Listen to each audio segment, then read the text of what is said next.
이제 그 유교가 지배했던 시대가 있었잖아요. 그러니까 유교 같은 경우는 굉장히 체면, 자존심을 굉장히 강조하더라고요. 그러니까 옛날에 보면 양반들은 뛰지도 않았대요. 상놈이 뛰지 양반은 아무리 급해도 뛰지 않았다 그러더라고요. 그러니까 그렇게 폼재고 어떤 체면, 위신 이런 거에 있어가지고 이 영향이 지금도 있어서 우리가 예수를 믿고 신앙하면서 여러분 하나님은 사랑이시란 말씀 아시죠? 하나님이 사랑이세요. 성경 전체 요절을 말하라면 요한복음 3장 16절이에요. 하나님이 세상을 이처럼 사랑하사 독생자를 주었으니 이는 저를 믿는 자마다 멸망치 않고 영생을 얻게 하려 하십니다. 아멘. 하나님은 우리를 사랑하신다 그래요. 아멘. 그러면 사랑을 받는 저희들도 당연히 하나님을 향하여 뭐라고 얘기해야 됩니까? 사랑합니다 라고 얘기를 해야죠. 그게 당연한 거 아닙니까? 근데 이게 참 우리나라 문화에 익숙지가 않아요. 이전에 한번 TV에서 이런 프로그램을 했어요. 여동생들이 여자들이 모여서 자기들이 친오빠한테 문자를 보내는 거예요. 무슨 문자를 보내냐? 어떻게 답장이 오느냐? 오빠 사랑해 라고 문자를 보내라고 했어요. 그러니까 한 4-5명이 나왔던 것 같아요. 그러니까 한 탤런트 같아요. 탤런트들이 오빠 사랑해 하니까는 답장이 오고, 어느 사람은 답장 아예 안 오고, 어떤 오빠는 너 왜 그래? 이런 사람이 있고, 뭐가 필요해? 이렇게 하나 있고, 때로는 너 뭐 미쳤냐? 뭐 이렇게 하는 답장도 있고. 그러니까 제대로 된 답장이 없어요. 어머니가 아들들한테, 자녀들한테 문자했어요. 아들아, 딸, 사랑해. 엄마가 사랑해. 엄마 왜 그래? 답장이 오는 게 엄마 왜 그래? 엄마 뭐가 필요해? 이런 자녀 답장도 있고. 제가 보니까 아내가 남편한테, 남편이 아내한테 그런 프로그램이 있어요. 사랑한다고 문자를 보내면 나도 사랑해. 이렇게 다 보는 게 거의 없고, 뭐가 잘못됐어? 무슨 문제야? 왜 이래? 이런 식으로 답장이 와요. 제가 그걸 보면서 야, 진짜 우리나라 사람들은 사랑에 대해서 어색하구나. 사랑을 하긴 하는데 표현을 못 하더라고요. 여러분 부부끼리 사랑합니다. 여보 사랑해요. 또 부모는 자식에게 사랑한다 말을 하겠죠. 근데 자녀가 엄마 아빠한테 엄마 사랑해 라고 말하는 케이스가 드물어요. 요새는 좀 현대화 돼가지고 그나마 사랑한다는 표현을 하는데, 서양에서는 부부끼리 사랑한다는 말을 안 하면 이혼 사유가 된대요. 근데 서양 사람들은 I love you란 말을 아주 흔하게 쉽게 하잖아요. 우리나라 사람들은 사랑해 그러면 뭐 갑자기 뭐 닭살 돋는다든지 하는데 그러지가 않아요, 여러분.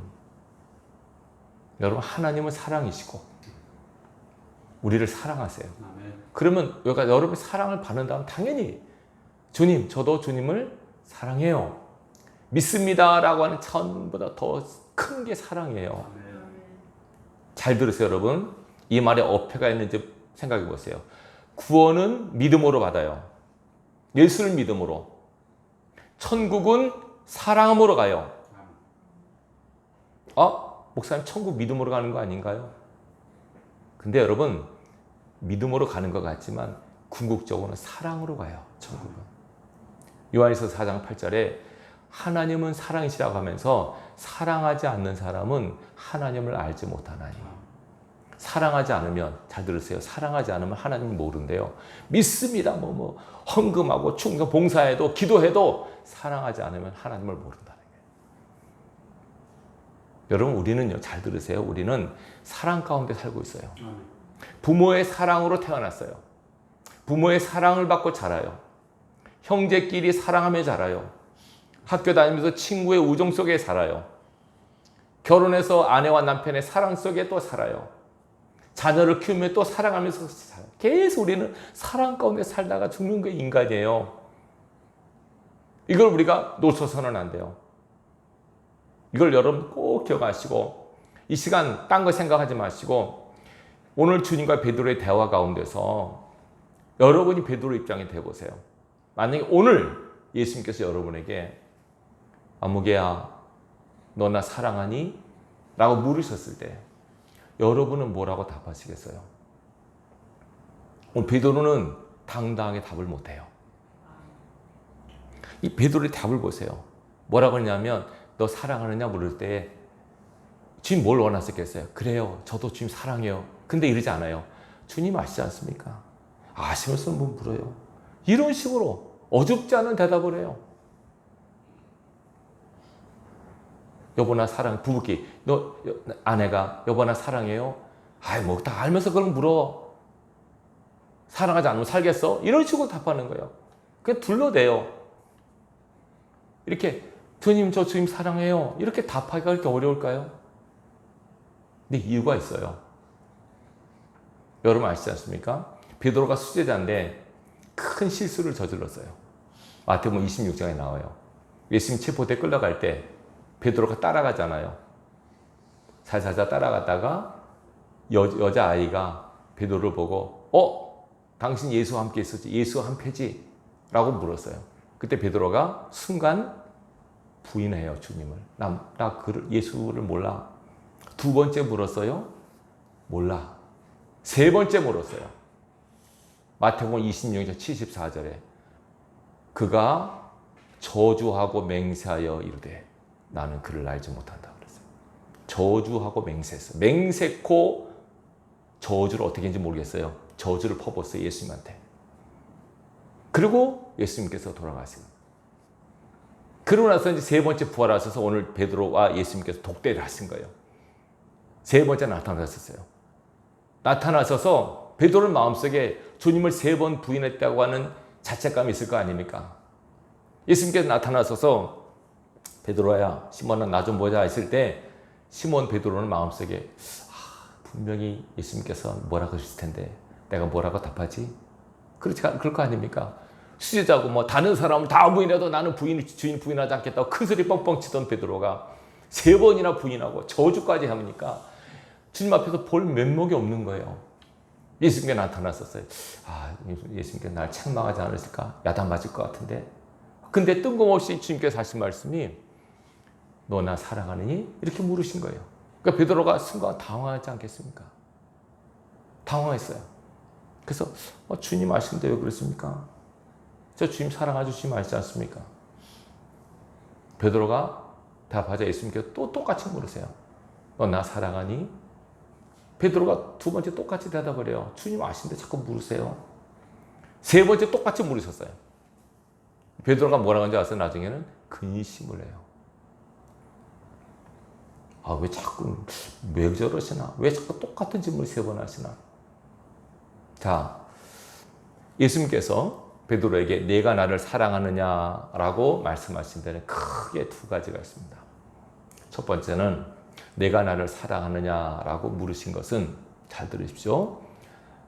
나는 너를 용서한다 라는 의미가 있습니다. 나는 너를 용서한다. 너는 나를 부인했고 너는 나를 저주했지. 근데 나는 너를 용서해. 너는 나를 순간적으로 저주했지만 그러나 나는 너를 사랑해. 나는 너를 여전히 사랑하고 있어. 나는 너를 용서하마. 이런 용서의 의미가 있는 말씀이에요. 잘 깊이 생각하십시오. 너는 나를 모른다고 했고 나를 가장 잘 믿는다고 자부했던 너였지만 그러나 몇 시간 안 돼서 나를 부인했지. 저주하면서 맹세했지. 그러나 난 너를 용서하마.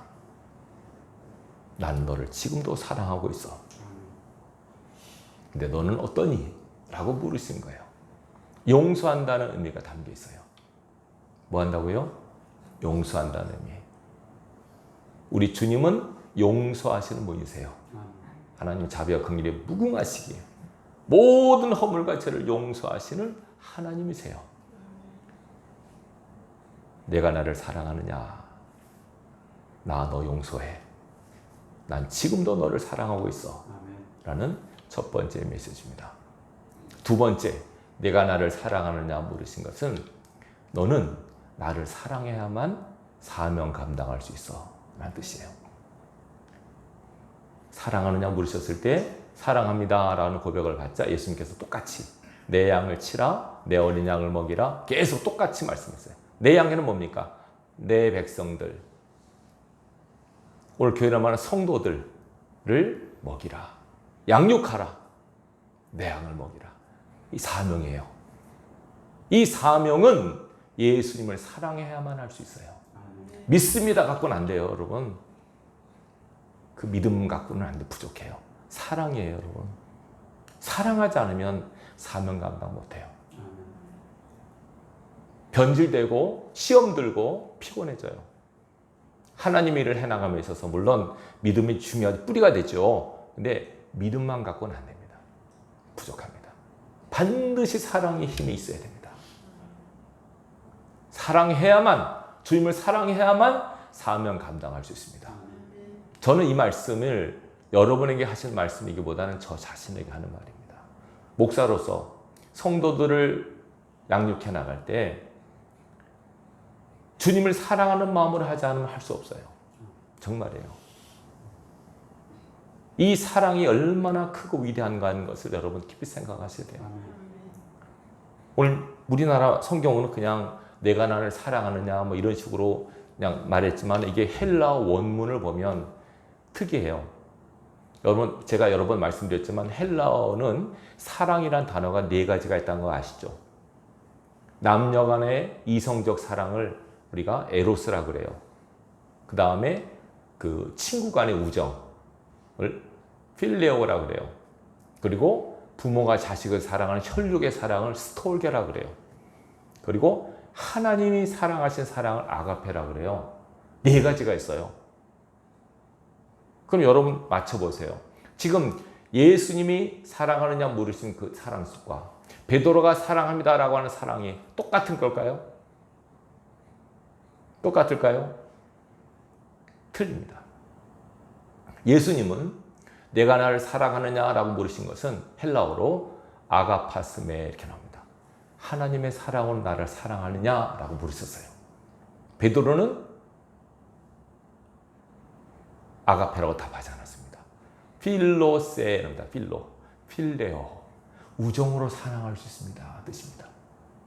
사랑의 농도가 틀립니다. 2번째 똑같이 물었어요. 아가파스메. 신의 사랑으로 나를 사랑할 수 있겠느냐? 날 사랑하느냐? 베드로가 똑같이 우정으로 사랑합니다. 라고 답합니다.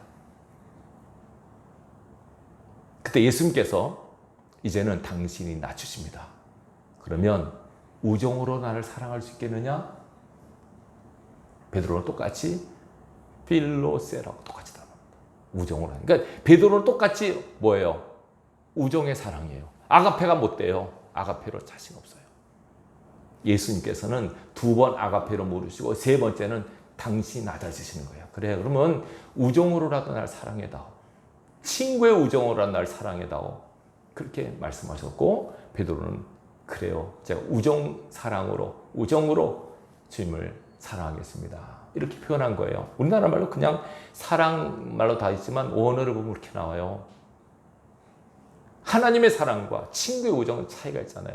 제가 개인적으로 생각하는데 4가지 사랑 중에서 순서가 있어요. 가장 밑바닥 사랑이 에로스 사랑이에요. 남녀 간의 이성. 이건 뭐 좋다가 싫다가 막 하다가 헤어지다가 그러잖아요. 2번째는 친구의 우정이요. 이것도 배신을 해요. 친구끼리 배신 많이 하잖아요. 3번째는 스톨게, 혈육. 부모가 자식을 사랑한 사랑. 이거는 대단하잖아요. 목숨까지 바치잖아요. 그죠? 더 높은 단계는 하나님의 사랑, 아가페예요. 이 사랑은 영원한 사랑, 변치 않는 사랑, 끝없는 사랑, 무한한 사랑을 의미해요. 이 사랑으로 사랑하기를 원하셨어요, 예수님은. 근데 베드로는 그렇게 말을 못해요. 어쩌면 이게 정직한 답일지도 몰라요. 너 나 하나님의 사랑으로 사랑하느냐? 아닙니다. 전 우정으로밖에 안 됩니다. 2번 답하고 3번째는 예수님께서 낮추셨어요. 그래, 그럼 나를 우정으로라도 사랑해다오. 예, 우정으로 사랑했습니다. 이렇게 베드로는 답을 해요. 여러분, 우리가 잘 생각하십시다. 이 하나님을 사랑한다는 것은 굉장히 중요합니다. 율법사가 물었습니다. 최고의 법이 뭡니까? 라고 물었을 때 예수님께 답하셨어요. 하나님을 마음과 목숨과 뜻과 힘을 다해 주 너희 하나님을 뭐하라? 사랑하라. 내 옷을 내 몸과 같이 사랑하라. 이게 첫째, 둘째 계명이다. 최고의 계명들이다 말씀하세요. 이걸 여러분들이 놓치시면 안 돼요. 우리가 신앙한다는 것을 그냥 뭐 하나님을 믿는다, 예수 믿는다고 하는 것으로 생각하기 쉬운데 그렇지가 않아요. 성경을 가만히 보면 하나님은 사랑이세요. 하나님의 본체가 사랑이에요. 오직하면 사랑 안 하면 하나님을 모른다까지 할까요? 여러분들이 말씀드렸잖아요. 지금 이 세상에서 우리가 사랑하는 모든 것이 사랑의 훈련이에요. 어릴 때 부모의 사랑을 받아요. 아, 이게 사랑이구나. 응? 내가 잘못해도 부모가 용서하고 나의 허물을 다 이해하고 나의 쓸 것을 공급하고 나의 어리광도 받아주고 때로는 거짓말도 다 속아주고 이게 엄마 아빠구나. 사랑을 느끼는 거예요. 동기 간의 사랑도 느끼는 거예요. 학교 다니면서 친구끼리 우정도 세잖아요. 그죠? 우정도 그냥 고등학교 동창, 중학교 동창. 여러분 동창 하십니까? 중학교, 초등학교. 어떤 분이 80 넘었는데 초등학교 동창 하시는 우리 이신자 권사님. 근데 초등학교 동창. 맞죠? 초등학교 동창. 대단하지 않습니까? 그거. 친구 우정도 대단해요. 그 다음에 그 혈육의 사랑. 부모의 사랑. 이거 자기가 애를 키워봐야 알아요. 하도 그래 속썩이는 자녀를 둔 부모는 이러잖아요. 너도 나서 애 키워봐라. 너도 네 새끼 낳아봐라. 그런 말을 하잖아요. 자식 키우면서 썩는 속이 대단해요. 말 안 듣잖아요. 힘들게 하잖아요. 그러면서 부모는 사랑을 배우는 거예요. 진짜 불가능한, 이거 구제불가한 인간, 이거 어떻게 이거 어디다 갖다 버리나 이거냐. 근데 그걸 사랑해야 돼요. 제가 비행기 타고 왔다 갔다 하면서 가끔씩 봐요. 어린 애를 타고 비행기 탑승하는 부모를 봐요. 애가 철없으면 탈 때부터 울어. 가까워서. 그 부모는 난감해요. 사람들 쳐다봐요. 막 탈 때 계속 찡대기 막 계속 우는 거예요. 뭐가 불편한지 모르겠어요. 계속 날라요. 근데 땀을 진땀 뻘 사람들이 쳐다보지 막 그러니까 진땀 뻘뻘 흘리면서 그걸 다 케어해요. 망치를 다 당하는 거예요. 수욕을 다 당해요. 애 때문에. 그렇다고 에이 너 때문에 창피해 못 살겠다 갖다 버려요? 그런 부모는 없죠. 다 끌어안고 사는 거예요. 그래도 그게 사랑이에요. 그게 사랑의 힘이에요. 그 사랑. 우리는 그 사랑 속에 태어나서 사랑 속에 살아가고 사랑하면서 죽어가는 거예요. 왜 그럴까요? 인간들아 너는 이 세상에 살면서 사랑을 배워야 돼. 남녀 간의 사랑, 형제 간의 사랑, 우애, 부모의 사랑 통해서 내가 너희를 얼마나 사랑하는지 깨달으라. 내가 너를 사랑하는 게 어떤 건지 좀 알라. 이런 의미로 우리는 사랑 속에 살아가고 있어요. 부지런히 사랑하셔야 돼요. 정말이에요. 혼자 사는 인생은 없습니다. 반드시 우리는 관계 속에 있기 때문에 그 누군가의 관계가 있으면 반드시 그 사람을 여러분들이 사랑하셔야 돼요. 그러니까 사단은 밉게 만들고 아유 내 스타일이 아니야. 꼴 보기 싫어. 이렇게 만들어서 틀어지게 만들죠. 그러면 하나님의 은혜가 임하지 않습니다. 성경에 보면 부부 관계에 있어서 아내가 남편을 잘 순종하고 남편이 아내를 사랑하는데 뭐라고 나냐면 그 관계가 틀어지게 되면 기도가 막힌다고 나와요. 기도가 막혀요. 가장 사랑이 될 사이에 금이 가잖아요. 그럼 기도가 안 된대요. 기도가 막힌다는 것은 하나님이 안 받으신다는 거예요. 부부싸움 실컷 하고 나서 기도한다면 될 줄 아세요? 안 된단 말이죠.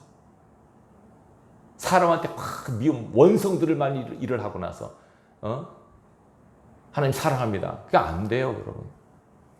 오직하면 너희가 하나님께 예물 드리다가 서로 간에 얽히고 설키고 문제가 있어서 빨리 풀고 와서 사화하고 나서 그리고 와서 예물을 드리라 그러잖아요. 사랑의 관계가 금이 가버리면 하나님과의 관계도 안 되는 거예요. 기억하시기 바랍니다. 그러면 이제 물어요. 그러면 하나님을 사랑한다는 게 뭘까요? 하나님을 사랑하는 게 뭘까? 눈에 보이지도 귀에 들리지도 손에 잡지도 않은 하나님을 사랑하는 하나님이 사랑한다고 하는데 이것도 잘 못 느끼겠고 전혀 우리 오감으로 육감으로도 감지가 안 되니까 하나님을 사랑하라고 하니 답답할 거 아닙니까? 여러분 하나님을 사랑하는 것 세 가지. 다시 말하면 하나님을 사랑하는 것이 이것으로 나타나는 것입니다. 제 첫 번째, 하나님을 사랑하는 것. 첫 번째, 교회를 사랑하는 것. 따라합시다. 하나님을 사랑하는 것은 교회를 사랑하는 것이다. 기억하시기 바랍니다. 교회의 전신이 성전입니다. 성막이고요. 아시겠죠? 회당, 그죠? 성전. 제가 보면 구약에서, 성경 전체에서 가장 많이 언급된 사람이 있어요. 1000번 넘게 언급됐어요. 누군지 아시죠? 알아맞혀 보세요. 성경에서 가장 많이 나오는 인물, 이름이 언급된 사람. 다윗입니다. 다윗. 성경 뭐라고 하냐면 사도행전에 나와요. 하나님이 다윗을 보니 내 마음에 합한 자라. 내 뜻을 다 이루게 하리라. 하나님 마음에 꼭 맞았어요. 다윗이. 지금 보세요. 다윗처럼 수지 많은 사람은 없어요. 다윗은요. 딱 한마디 말을 해서 진짜 놀라운 축복을 얻어요. 찾아보십시다. 사무엘하 7장을 찾아보세요. 구약성의 사무엘하 7장.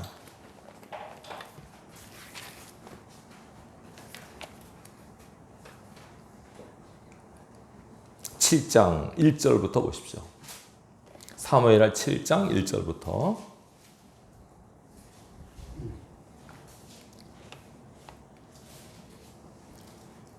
같이 읽겠습니다. 473면 되겠습니다. 찾으셨죠? 사무엘하 7장입니다. 473페이지예요. 사무엘하 7장. 천천히 찾으세요. 신약에도 찾으시면 안 됩니다. 사무엘하 7장 1절부터 쭉 보십시오. 찾으셨죠? 다 찾으셨습니까? 권사님들 다 찾으셨어요? 네. 사무엘하 7장 473페이지입니다. 473페이지. 찾아보셔야 돼요.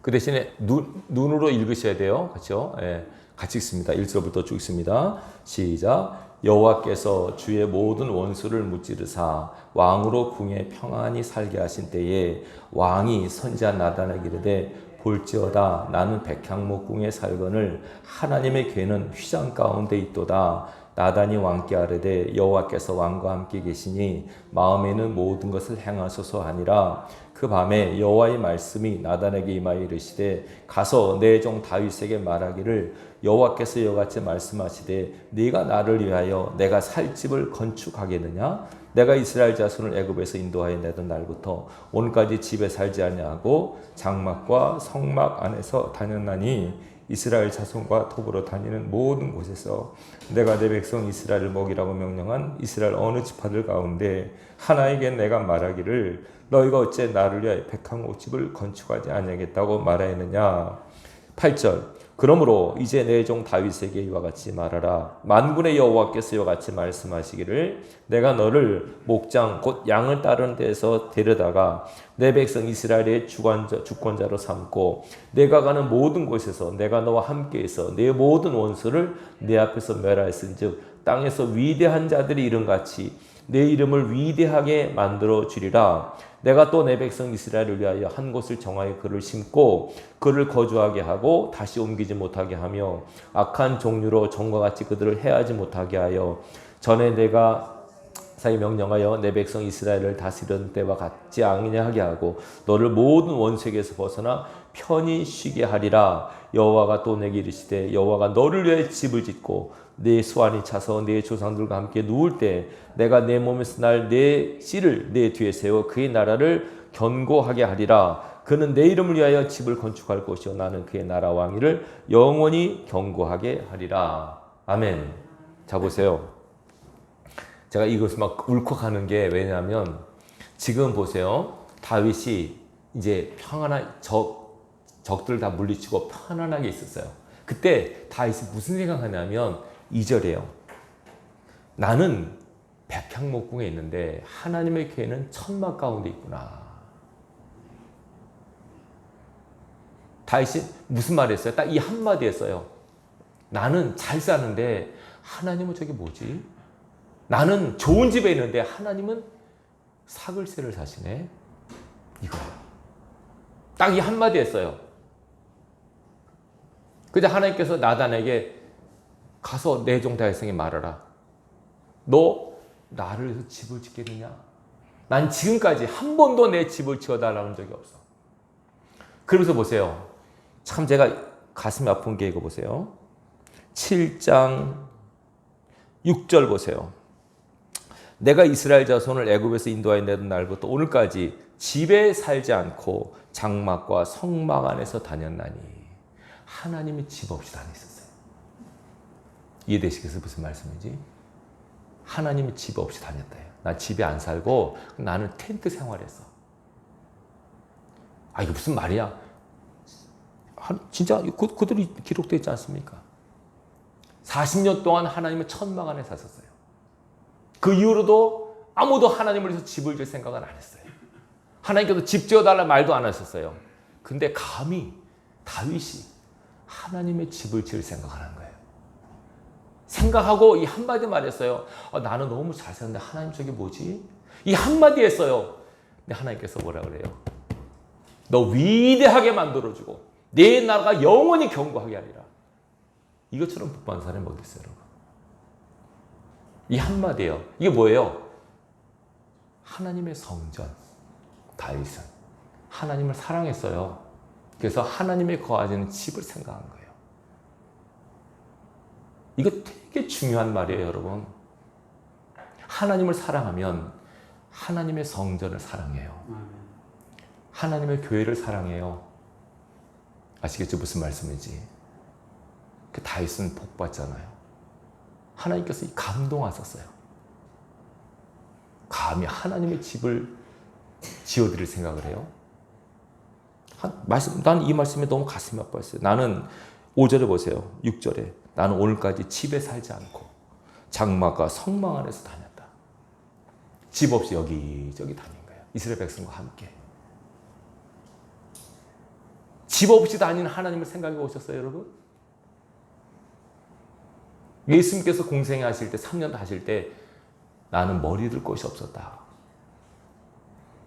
진짜예요, 여러분. 집 없는 하나님을 위하여 집을 지어드릴 생각을 한 다윗. 그 마음만 받으셨어요. 실제로는 다윗이 못 짓게 허락 안 하셨잖아요. 솔로몬이 짓게 하셨잖아요. 마음을 받으신 거예요. 구약에서 하나님 다윗을 가장 사랑한 이유가 이거예요. 하나님을 생각했어요. 하나님을 사랑했어요. 그래서 성전 질 생각을 해요. 그가 나중에 솔로몬에게 유언하면서 나는 전시 때, 환난 때도 하나님의 전을 생각해서 다 돈을 모았다 그래요. 다 돈을 모았다. 너는 더 모아야 돼. 그래서 하나님의 전을 아름답게 지어야 돼. 그게 솔로몬에게 남긴 유언이에요. 하나님께서 안 기뻐하시겠어요, 여러분? 여러분 자녀가 생각해 보세요. 엄마 아빠는 집이 없이 전전하는데 자식은 호화롭게 살아요. 말이 안 되잖아요, 그렇죠? 그 생각 있는 자식, 우리 엄마 집 좀 지어야겠는데. 여러분 만약에 자녀가 엄마 아빠 내가 집 사드릴게요. 기뻐요, 안 기뻐요? 기쁘죠. 부모를 생각하는 자녀. 다윗은 그랬어요. 하나님의 감동 모으신 거예요, 여러분. 하나님을 감동케 한번 해보세요. 하나님께서 난 이거 보고 진짜 충격받았어요. 하나님께서 난 집에 안 다녔어. 난 천막 안에 계속 다녔어. 말씀하시잖아요. 나는 지금까지 집 없이 다녔어. 천막 안에 살았어. 근데 너가 나를 집을 지어주겠다고. 다윗은 하나님을 사랑했고 주의 전을 사랑했어요. 그래서 복 받은 거예요, 여러분. 하나님을 사랑하면 교회를 사랑하게 돼 있어요. 정말이에요. 여러분 교회를 사랑하시기 바랍니다. 교회는 건물이 아니고요. 여러분들이 교회예요. 여러분을 사랑하셔야 돼요. 근데 실제로는 보면 교회 건물이라는 것들을 잘 갖고 사랑하면 하나님 축복하시더라고요. 진짜 그래요. 제가 아는 목사님은 진짜 복받은 목사님인데 그분이 이렇게 말하더라고요. 저는 하나님 앞에 잘 된 거 없는 딱 하나. 어렸을 때 그렇게 교회 가는 게 좋았대요. 교회가 너무 사랑스러웠대요. 너무 교회를 좋아했다고요. 제가 그래서 이게 하나님을 사랑하는 모습이구나. 교회 가는 게 지겹게 느껴지고 힘들게 느껴지면 하나님을 사랑하는 마음이 있다고 보기 어려워요. 정말이에요. 하나님의 사랑은 교회 사랑과 직관이 돼요. 다윗은 이 한마디 때문에 복받은 사람이에요. 나는 백향목교회인데 하나님의 교회는 천막 안에 있구나. 이 한마디 때문에 복받은 사람이에요.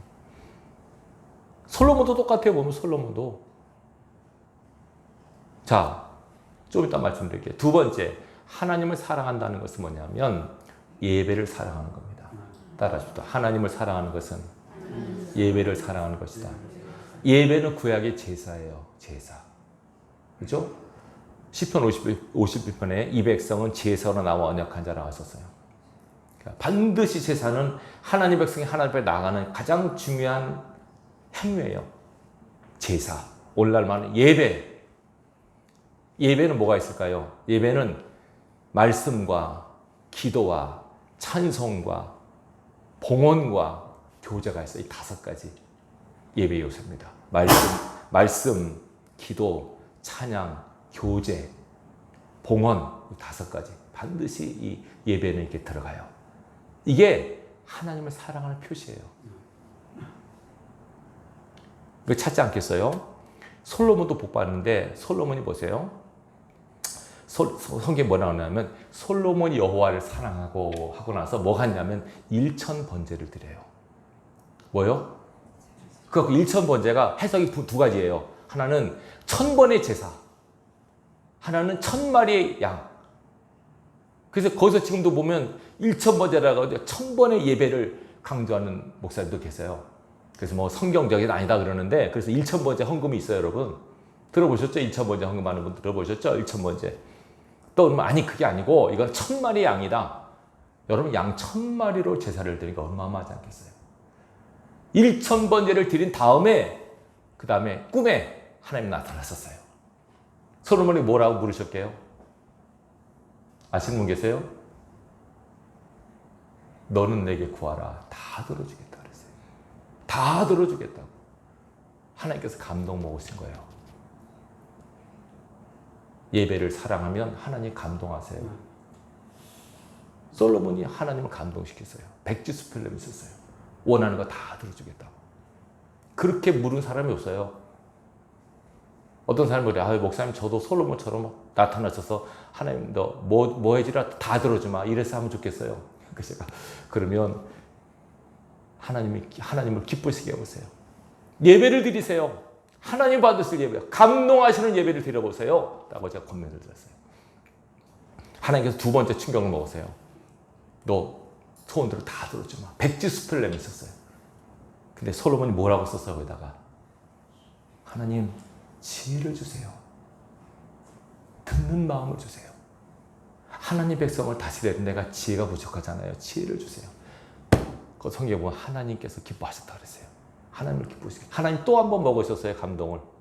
그래가지고 너 수도 부도 귀도 구하지 않고 지혜를 구했구나. 내가 구하지 않을까 내가 다 주마.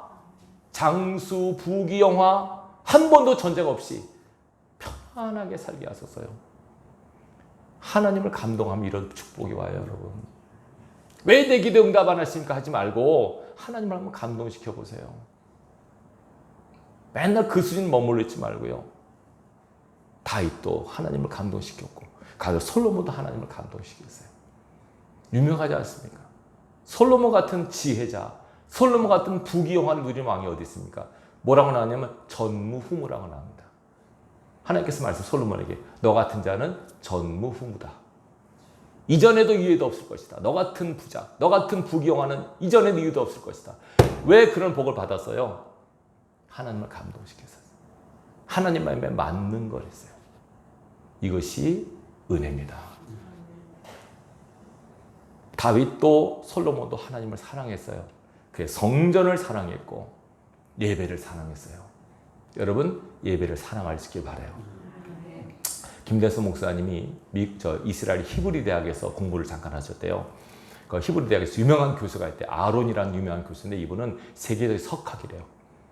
그래서 성경을 배우는데 목사님이 이렇게 물었대요. 아론 교수님 질문이 하나 있습니다. 뭐냐고. 교수님은 사랑이 뭐라고 생각하십니까? 라고 물었대요. 뜬금없이 사랑이 뭐냐고.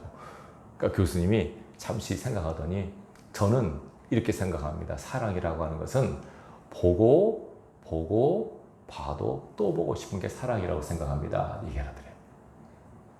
그게 너무 당연한 것 같지만 일리가 있지 않습니까? 보고 보고 봐도 또 보고 싶은가? 부모가 자식 볼 때 아예 지겹다 그만 이러진 않아요. 보고 봐도.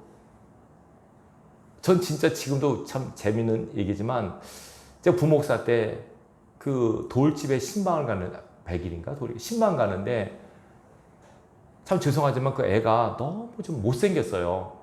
진짜 제가 사람 만날 정도로 막 생겼어요. 근데 그 부모와 할머니 할아버지는 이뻐 죽는 거예요. 막 그냥 결국 그래서 민망하더라고요. 그래서 그냥 너무 좀 생기지 잘못생긴 거. 애도 이쁜 애가 있는데 걔는 이상하게 생겼더라고요. 그래서 내가 근데 그 엄마 아빠는 죽으려고 그래. 너무 이뻐서.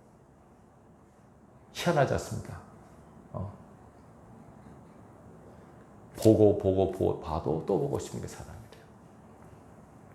여러분 하나님을 보는 게 지겨우세요? 교회 나와서 예배 드릴 때 하나님이 기뻐하는 예배자의 자세가 뭘까요? 또 예배 드려야 돼. 지겨워. 또 예배 드려야 돼. 아니 예배가 기다려져야 되고 예배가 사모해야 되고 예배가 즐거워야 돼요. 말씀 듣는 시간, 기도 시간이 행복해야 돼요. 헌금하는 것도 행복해야 돼요. 섬기는 걸 행복해야 돼요. 그게 하나님의 사랑을 표시 아니겠어요? 여러분 스스로에게 답해보세요. 저는 저에게 묻고 답하는 거예요. 저는 예배를 많이 드리니까 혹시라도 나도 모르게 예배가 식상하고 매너리즘에 빠질까 봐 두려워요. 예배를 자주 드리다 보니까 뭐든지 자주 되다 보면 은혜가 떨어지기 쉬워요. 네? 만나도 처음에는 막 깜짝 놀라서 이게 뭐냐 놀라고 흥분했는데 좀 지나니까 박한 음식이라고 싫어하잖아요.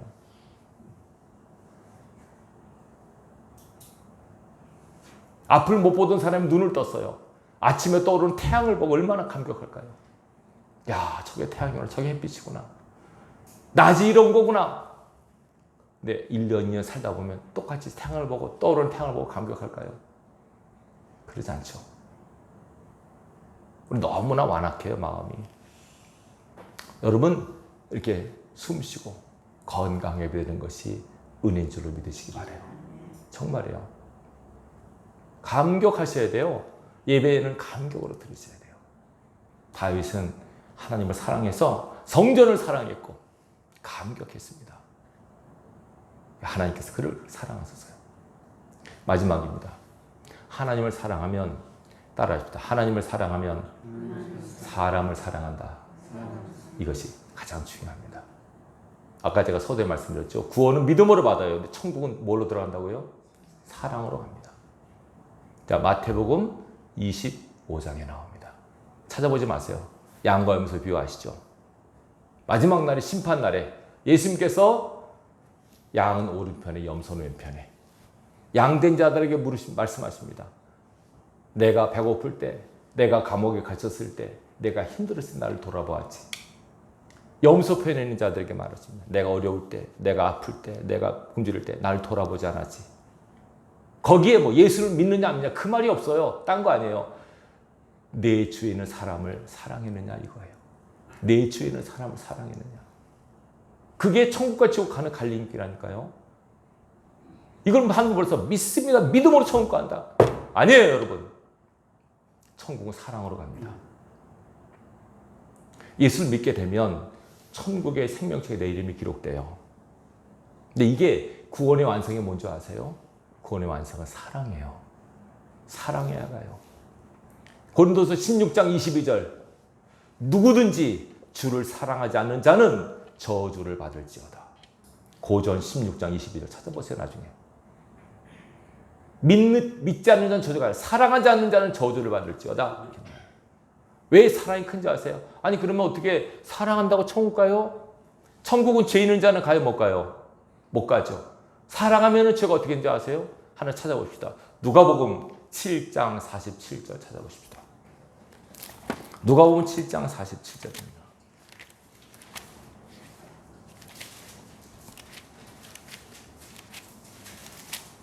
누가복음 7장 47절.